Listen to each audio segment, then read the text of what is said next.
मैं सही फैसले नहीं लेता हूं, मैं फैसले लेता हूं और फिर उन्हें सही बनाने की कोशिश करता हूं। और ये अनमोल लाइन हमारे रतन टाटा सर के द्वारा कही गई थी, जो अब इस दुनिया में नहीं रहे। नाम का संस्कार कितना इंपॉर्टेंट होता है वो इनके नाम से झलकता है, रतन। और ये सच में रतन थे भी। मेरी नजर में ये इकलौते ऐसे पर्सन हैं जिन्होंने कभी भी किसी के बारे में कुछ बुरा नहीं बोला और कोई भी दूसरे लोगों ने इनके बारे में बुरा नहीं बोला। ये सबसे इंटरेस्टिंग सी चीज है और जाने के बाद तो लोग आज भी उन्हें याद कर रहे हैं। तो सबसे पहले तो उनके लिए ओम शांति। हम प्रार्थना करते हैं भगवान उनकी आत्मा को शांति दे। लेकिन आज हम उनके कुछ अनसुने हिस्से आपके साथ शेयर करेंगे जो आपको मोटिवेशन भी देंगे, सरप्राइज भी करेंगे।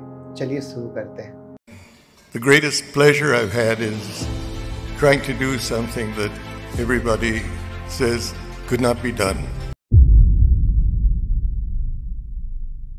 रतन टाटा सर का नाम आते ही एक ऐसे इंसान का तस्वीर आता है जो सिर्फ एक बिजनेस टाइकून नहीं बल्कि एक लीडर और विजनरी भी है। उनका सफर सिर्फ फाइनेंशियल सक्सेस तक नहीं है। तो पहली स्टोरी, जब 10 साल की उम्र में माँ बाप अलग हुए। रतन नवल टाटा का जन्म मुंबई में 28 दिसंबर 1937 को हुआ था, जब उनके पेरेंट्स नवल और सुनी टाटा का तलाक हुआ। तो रतन टाटा सर सिर्फ 10 साल के थे। उसके बाद उनकी परवरिश उनकी नानी ने की। उनके पिता नवल टाटा को टाटा ग्रुप के फाउंडर जमशेदजी टाटा की बहू ने 13 साल की उम्र में अडॉप्ट किया था। दूसरा, 1991 रतन टाटा सर और ग्रुप की कमान संभालने की अनसुनी कहानी। जेआरडी टाटा ने 1991 में टाटा ग्रुप को रतन टाटा सर को हैंडओवर किया। एक बार रतन टाटा सर ने बताया था कि टेक ओवर के टाइम पर उनका और जेआरडी टाटा का क्या कन्वर्सेशन हुआ था। उनके लीडरशिप में कंपनी बहुत ज्यादा ग्रो हुई है और बहुत बड़ी बन गई। रतन टाटा सर ने सिमी ग्रेवाल का जो फेमस शो होता था वहां पर भी बताया था कि जेआरडी टाटा ने उनको टाटा ग्रुप की जिम्मेदारी तब दी जब वो हार्ट प्रॉब्लम के कारण हॉस्पिटल में एडमिट थे। रतन टाटा सर ने टाटा सन्स के चेयरमैन के तौर पर 1991 से लेकर 2012 तक अपना योगदान दिया और 2016 में कुछ समय के लिए इंटरिम चेयरमैन के रूप में भी वापस आए।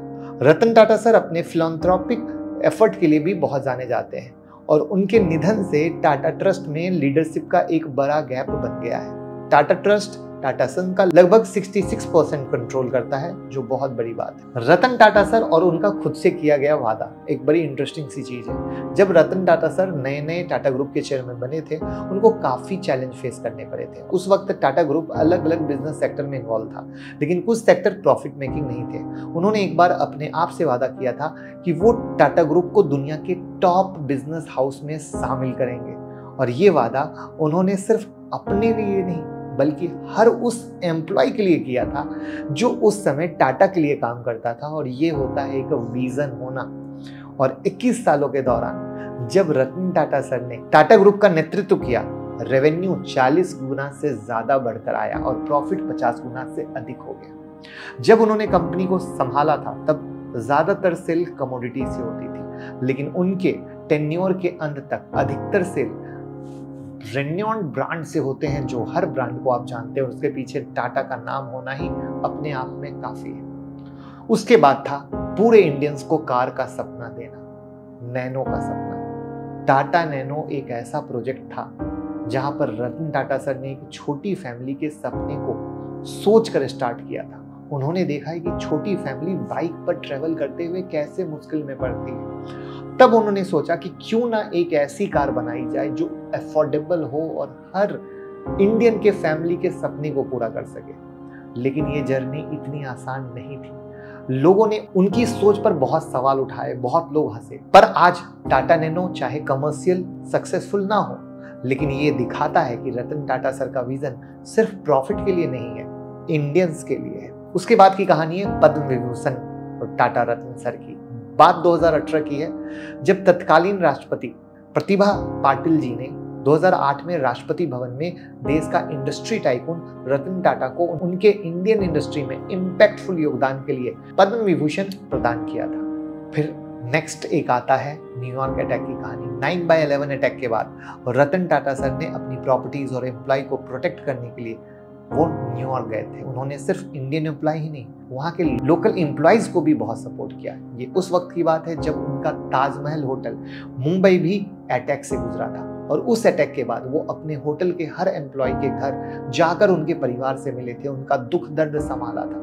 और इससे उनके लीडरशिप और ह्यूमन वैल्यू का पता चलता है जब उन्होंने मुंबई अटैक के दौरान होटल के हर एक एम्प्लॉय को पैसे और घर खर्च देने की बात की थी। 9th एक इंटरेस्टिंग सी स्टोरी है रतन टाटा सर का विदेश में जब मजाक उड़ा था। बात 1998 की है जब टाटा मोटर्स ने इंडिया की पहली fully indigenous car Tata indica launch की थी। बट 1 साल के अंदर ही लो सेल की वजह से रतन टाटा सर ने प्रोडक्शन यूनिट को बंद करने का फैसला लिया, और इसी को लेकर रतन टाटा 1999 में फोर्ड के चेयरमैन बिल फोर्ड से मिलने यूएस गए थे, जिस पर फोर्ड चेयरमैन ने उनसे कहा था, if you do not know how to run business why you buy it. ये बात रतन टाटा सर के लिए एक छोटी सी इंसल्ट थी, लेकिन उन्होंने इसका जवाब तब दिया जब उन्होंने कुछ साल बाद फोर्ड के सेम ब्रांड जगुआर और लैंड रोवर को खरीद लिया और आज प्रॉफिटेबल है।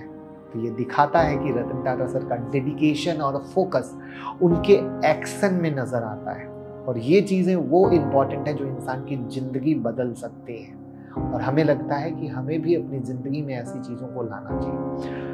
रतन टाटा सर की अपनी डॉग्स के लिए गहरी मोहब्बत काफी मशहूर थी। एक फेमस एग्जांपल 2018 का है जब उन्होंने लंदन का ट्रिप कैंसिल कर दिया था, जहां उन्हें प्रिंस चार्ल्स से एक prestigious life time achievement award मिलना था। उन्होंने बताया उस टाइम उनके पेट बीमार थे जिसे छोड़कर नहीं जा सकते थे, और ऐसा अवार्ड सबको मिलता नहीं, बट उन्होंने सिर्फ अपने पेट्स के लिए वो अवार्ड लेना स्वीकार नहीं किया और वो लंदन नहीं गए।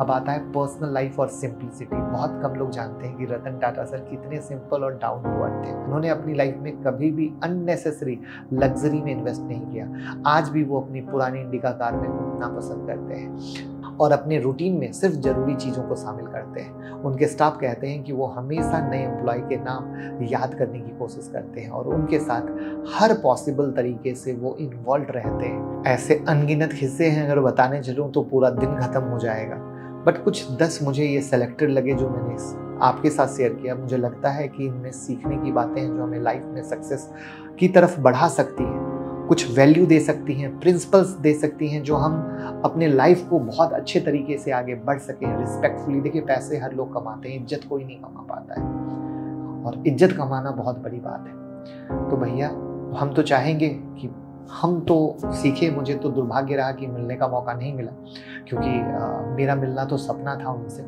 बट बस हम यही कहेंगे कि जो वैल्यू दिए हैं मैं तो मानता हूँ, आप भी मानिए और लाइफ में आगे बढ़िए। ओम शांति।